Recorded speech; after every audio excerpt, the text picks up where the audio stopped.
ugu mahad celinaynaa inta kadib waxaan u mahad celinaynaa dadka sharafta badan ee gogoshan xafladan aan u dhignay ugaas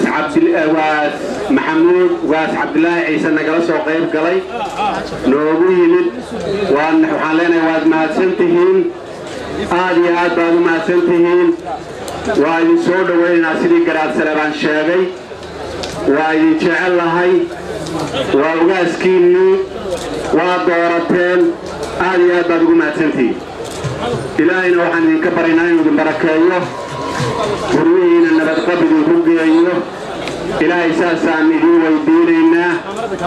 ugaaska waxaan leenahay taariikhdaadii waa la sheegay uu kuu dhigay aabbaha lafdhabar uu ahaa dadka Soomaaliyeed iyo dadka deegaanadanba nin dadkoo dhan jecel yahay ahaa sida lagugula taliyey oo isim halkan taagan uu ahaa hanooga badin intii baad ku soconaysaa wadadii baad ku soconaysaa adigana saasaanu leenahay guud ahaanna waxaan leenahay waxyaalaha wanaagga ah ee inoo yaalla dhammaanteenba aynu isu kaashanno